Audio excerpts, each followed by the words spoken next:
क़ाल नबी सल्लल्लाहु अलैहि वसल्लम अन्निकाहु मिन सुन्नती क़ाल फमन रग़िबा अन सुन्नती फलैसा मिन्नी सदक़ल्लाहु मौलानल अज़ीम व सदक़ रसूलुहुन नबियुल अमीनुल करीम व नहनु अला ज़ालिका लमिनश शाहिदीन वश्शाकिरीन वल्हम्दुलिल्लाहि रब्बिल आलमीन।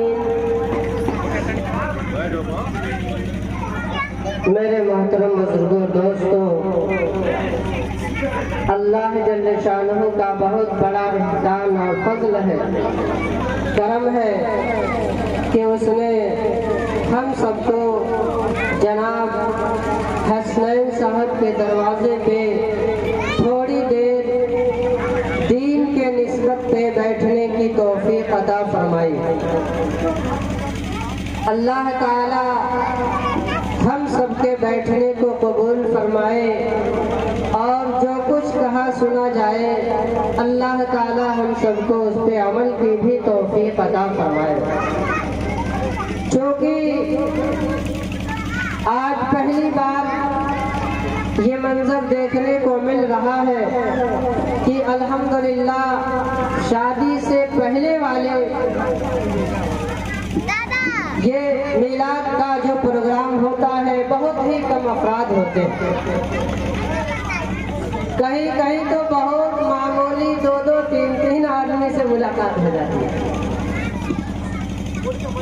इसलिए दीन की निस्बत पे कोई प्रोग्राम हो, कोई मजलिस रचाई और बसाई जाए तो हर शख्स ये कोशिश करे कि उस मजलिस में शरीक होकर इन बातों को सुने,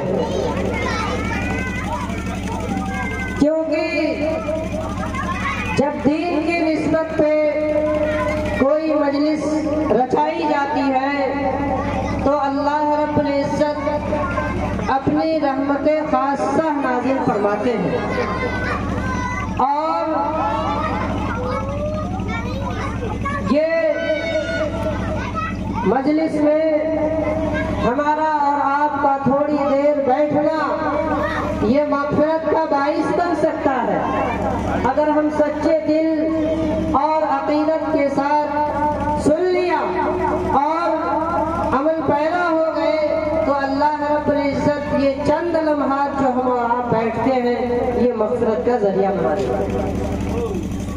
इसलिए अल्लाह ताला हम सबको ऐसी मजलिसों में बार बार बैठने की तौफीक अता फरमाए। और दूसरी बात, जनाब हसनैन साहब के बेटी की कल रुखसती है और इस निस्बत पे हम सबकी हाजिरी हुई है। मैंने जो आयत करीमा आपके सामने तिलावत की है,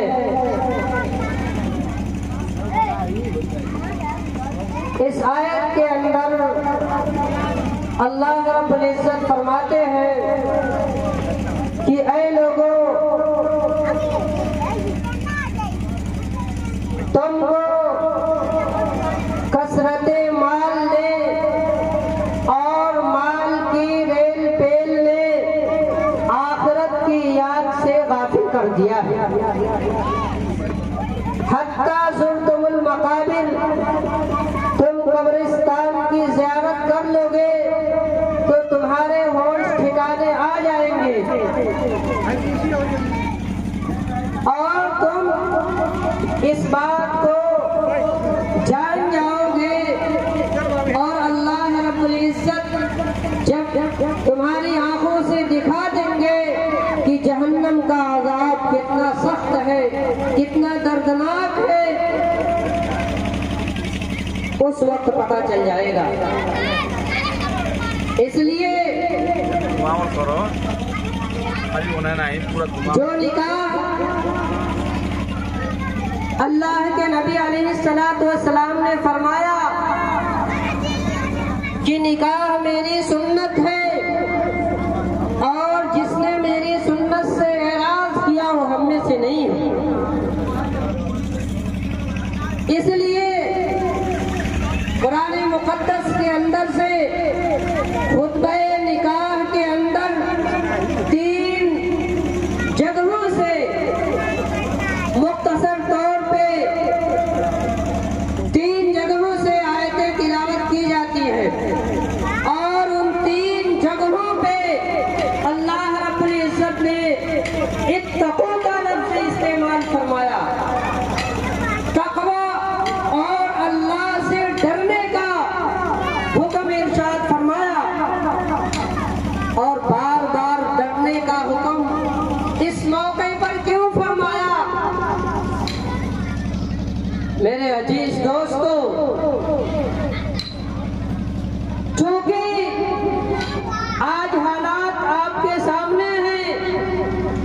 देखते हैं।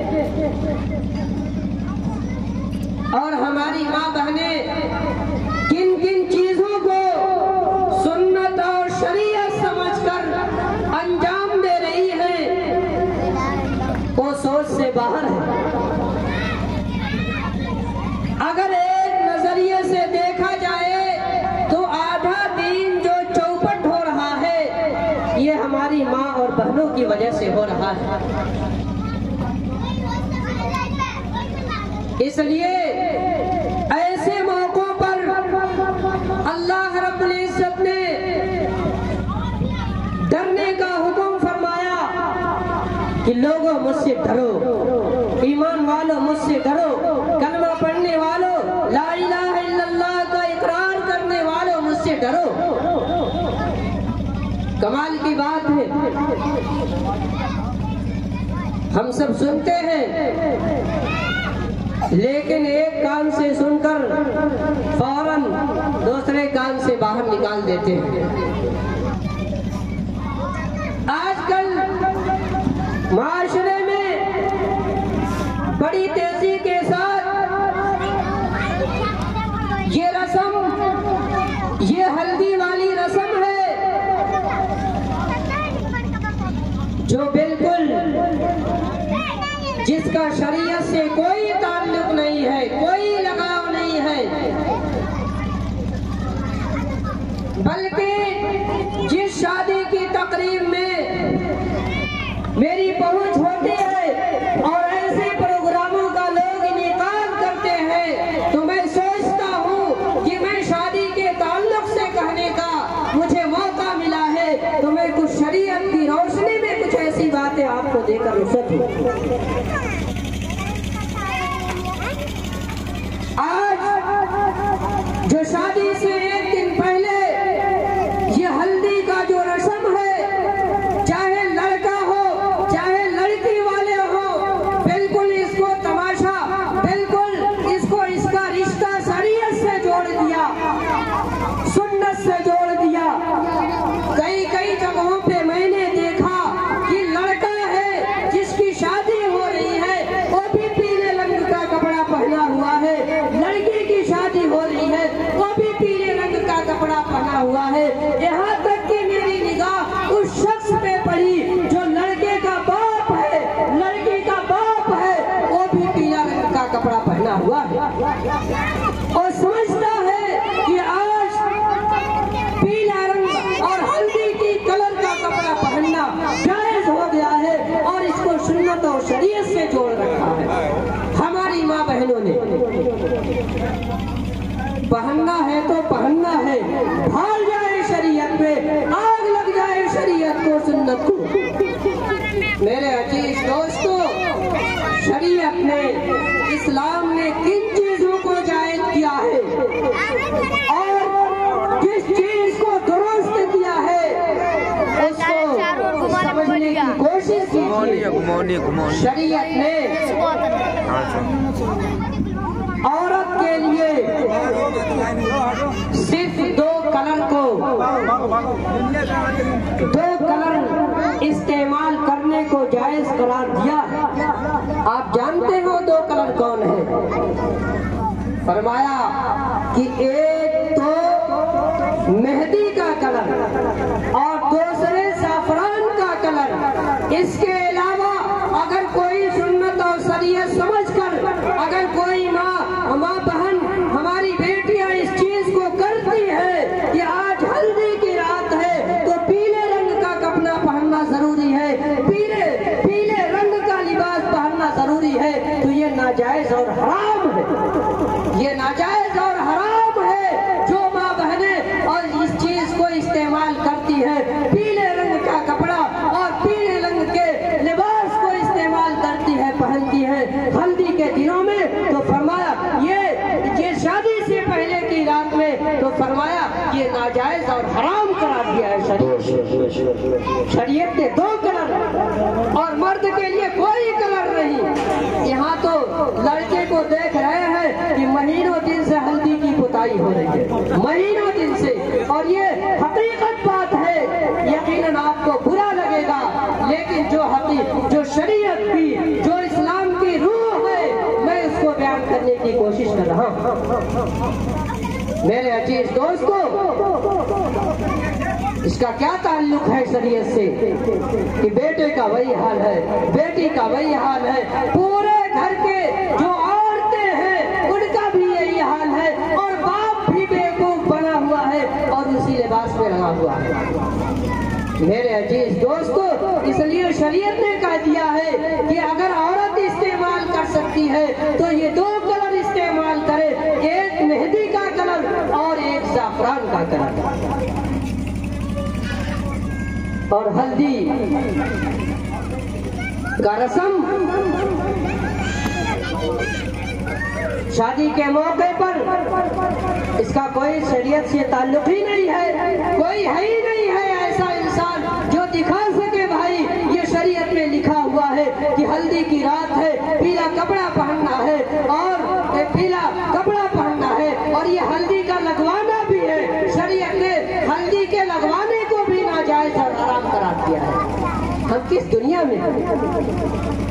हम किस दुनिया में हैं? हम तो देखा देखी, लोग क्या कहेंगे, आखिर में लोग क्या कहेंगे।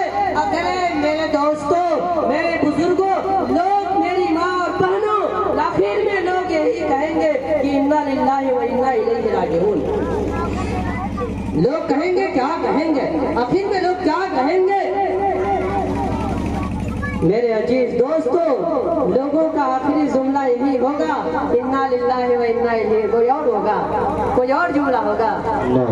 मेरे अजीज दोस्तों, इसलिए मेरी माएँ और बहनों, कान खोलकर मेरी बातों को सुनो, नहीं तो अगर ऐसे ही अंधेरे में जिंदगी गुजारते रह गए तो यकीनन बहुत पछतावा आएगा।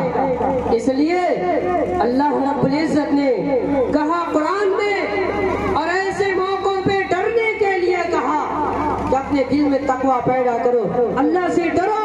ईमान वालों को अल्लाह ने खिताब करके कहा, या अय्युहल्लज़ीना आमनुत्तकुल्लाह, ऐ लोगों अल्लाह से डरो, ऐ ईमान वालों अल्लाह से डरो। हम कितना डरते हैं। ये बारात का जो सिस्टम है मेरे अजीज दोस्तों, शरीयत का कोई ताल्लुक नहीं है बारात का, लेकिन हम लोगों ने तमाशा बना दिया। जब तक एक कलर की गाड़ियां न हो और जब तक 4-5 100 और 1000 1500 बाराती न हो, तब तक वो बारात मुकम्मल नहीं होती है। मेरे अजीज दोस्तों, इसलिए अल्लाह के नबी अलैहिस्सलाम ने फरमाया, निकाह को आसान करो, निकाह को आसान करो। और हम और आप निकाह को मुश्किल करते जा रहे हैं, निकाह को मुश्किल बनाते जा रहे हैं। अल्लाह के नबी ने फरमाया, निकाह आसान है और ज़िना मुश्किल है। अब उल्टा हो गया, ज़िना आसान हो गया और निकाह मुश्किल हो गया। इसलिए अगर अल्लाह रब्बुल इज्जत ने नवाज दिया और मालो दौलत अता किया, इसी चीज को सूरह तकासुर के अंदर अल्लाह रब्बुल इज्जत ने फरमाया कि अल्हाकुमुत तकासुर हत्ता ज़ुरतुमुल मकाबिर। ऐ लोगों, तुम्हें कसरते माल ने धोखे में डाल रखा है। फरमाया धोखे में मत पड़ो। अल्लाह रब्बुल इज्जत एक सेकंड का और एक रोबे का और एक चवन्नी का, एक आने का हिसाब लेगा कि मैंने तुमको माल दिया था, कहाँ खर्च किया और कहाँ बर्बाद किया, कितनी अय्याशी में खर्च की, कितने दीन के कामों में खर्च किया और किस जगह कहाँ पे खर्च किया। मेरे अजीज दोस्तों, इसलिए अल्लाह रब्बुल इज्जत ने अकल जैसी नेमत अता की है और शऊर अता किया है, तो आपको इन बातों को सोचना पड़ेगा कि हमारा एक भी रुपया, हमारा एक भी पैसा नाजायज कामों में खर्च न हो। इसलिए जो हिंदुआना रस्मो रिवाज है, जिसको हमारी माँ बहनें शरीयत समझती हैं,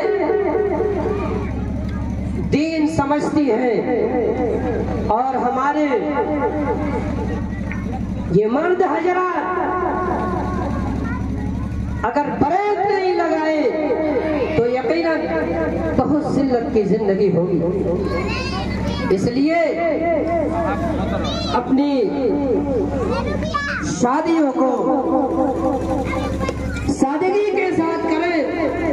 और हमारी माँ बहनें जो ये गीत और गाने को जो गैर मुस्लिमों का तरीका है, महीनों दिन से, हफ्ता 15 दिन से गीत का सिस्टम हमारी माँ बहनों ने ईजाद कर लिया है कोई ऐसी माँ और है ऐसी कोई बहन बेटी जो इस चीज को शरीयत से बता दे कि ये किताब में लिखी हुई बात है, जिसको हम अपने चावल बनाने के वक्त में जो दूल्हे को नहलाते हैं उस वक्त गाती है, कपड़ा पहनने के वक्त हमारी माँ बहनें इस चीज को गाती हैं। अगर कोई माँ हमारी बहन जानती हो तो इस चीज को बता दे, मुझे भी पता चल जाएगा। इसलिए न ये हल्दी का रस्म जायज है, न ये गीत और गाने का, न नाच और गाने का कोई सिस्टम है, उसका शरीयत से कोई लगाव नहीं है। लेकिन आज भोले भाले और जो मानो के पुजारी हैं वो इस चीज पे डट जाते हैं कि ऑर्केस्ट्रा आएगा, ऑर्केस्ट्रा तो जाना ही है। और कितने लोग इतने इस पे आमादा हो गए कि अरे फलाने की जगह तो फलाने के घर तो ये रथ आया था, हाथी आया था, अब लोग कुत्ते पर भी बैठ कर आएंगे। अगर इस चीज को अगर लोगों में राइज हो जाए तो उसको भी लोग नहीं छोड़ेंगे, सुअर पर भी बैठ के आएंगे। मेरे अजीज दोस्तों, इसलिए शादियों में फजूल खर्ची ना करें, ये सब शैतानी काम है और ये गुमराह करने वाले काम है और सिराते मुस्तकीम से भटकाने वाले काम है। इस चीज को शरीयत न समझे, एक दूसरे को देख कर उस पे अमल न करे कि अगर किसी के यहाँ इस चीज का इजाद हो गया है तो हम भी उस चीज को करेंगे। जहाँ तक हो सके इस चीज से बचने की कोशिश करें। ये फजूल खर्ची है और फजूल खर्ची करने वाले को कुरान ने कहा कि इन्नल मुबज़्ज़िरीन कानू इख्वान अश-शयातीन, के फजूल खर्ची करने वाले, नाजायज जगहों पे पैसा खर्चा करने वाले ये शैतान के भाई हैं। क्या भाई है? शैतान के भाई है। मेरे अजीज दोस्तों, इसलिए जहाँ तक हो सके शादियों में आसानी का माहौल पैदा करें। और सबसे जो खतरनाक और घातक चीज है माशरे के अंदर वो जहेज का मामला है। आज हर कोई इस बीमारी से उलझ रहा है। कितनी बेटियों ने शादी ना होने के चलते, गरीब बाप है किस तरीके से शादी करेगा, जिसकी बुनियाद पर कितनी बेटियों ने अपने आप को मौत के घाट उतार दिया।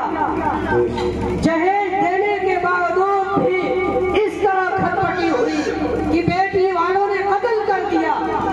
इतना मामला यहाँ तक बिगड़ गया। मेरे अजीज दोस्तों, जनाब पानी बदायूनी साहब बहुत बड़े शायर थे, बहुत बड़े शायर थे। जब उन्होंने अपनी बेटी की शादी की तो बहुत सारा माल अपने बेटी को जहेज के अंदर दिया, जहेज के अंदर दिया। हालांकि जिस घर के अंदर वो पानी साहब रहते थे उस घर को भी बेच दिया। जब बेटी की रुखसती हुई,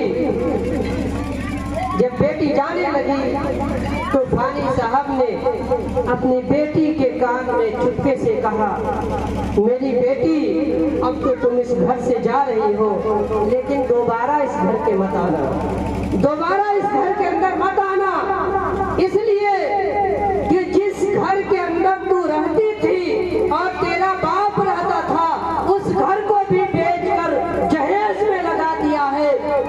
अब तुम्हारे माँ बाप किसी किराए के मकान में रहा करेंगे। बेटी रोती है, चीखती है, चिल्लाती है, क्या करे। बेटी की रुखसती हुई, अपने घर गई और पता चला दूसरे दिन उसके घर ससुराल वालों ने उस बेटी को कत्ल कर दिया। जहेज के अंदर कमी महसूस किया और उस बेटी को कत्ल कर दिया। जनाब बानी बदायूनी साहब अपनी बेटी के जनाजे में हाजिर हुए और जाकर एक शेर पढ़ा कि अब आया याद ऐ याराने जान, इस नामुरादी में कफन देना तुझे भूले थे। हम सामान्य शादी में सब कुछ दे दिया, अगर 2 गज कफन के टुकड़े भी दे दिया होता तो क्या फर्क पड़ जाता। मेरे अजीज दोस्तों, ये दीमक की तरह बिल्कुल चाटते चाटते जहन्नम के किनारे खड़ा कर दिया है, जिसकी बुनियाद पर आज हमारी बेटियां खुदकुशी कर रही है। ऐ दुनिया वालों छोड़ दो आदत जहेज की, अच्छी नहीं है रीत रिवायत जहेज की। ऐ दुनिया वालों छोड़ दो आदत जहेज की, अच्छी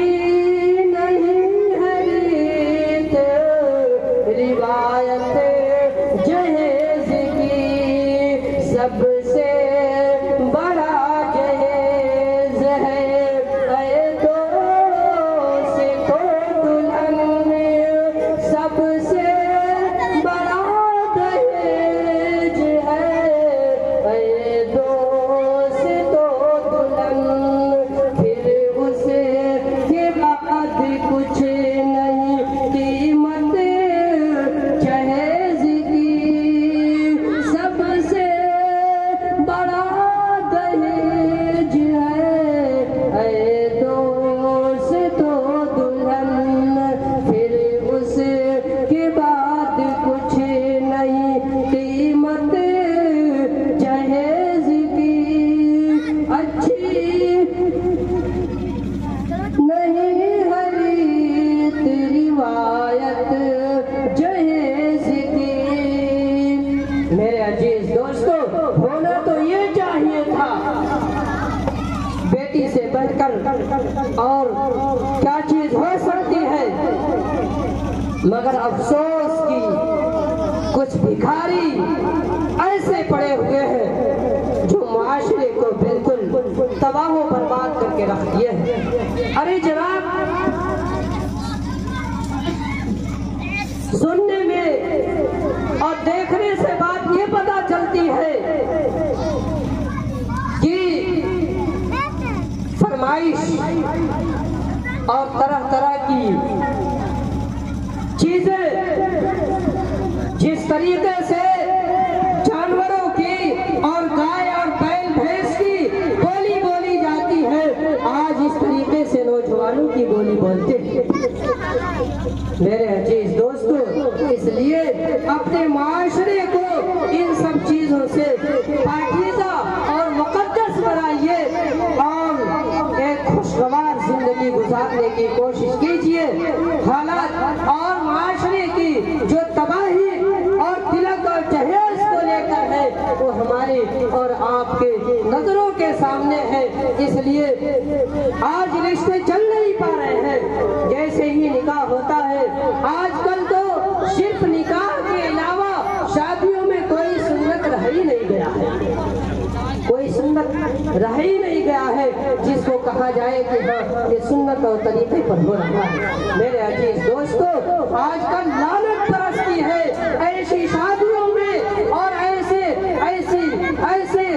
ऐसी शादियों में लानत परस्ती है कि सुन्नत के अलावा सारी चीजें गैर शरई तौर पर होते हैं, गैर मुश्रिकों का जो तर्ज अमल और तरीका है उस पे होते हैं। इसलिए सबसे पहली दरख्वास्त, अगर हमारी माँ और बहनों के कानों तक यह आवाज पहुंच रही हो तो इस चीज से तौबा करें कि अपने घर के अंदर कभी भी शादी ब्याह का सिस्टम होगा तो गीत गाने नहीं गाएंगे,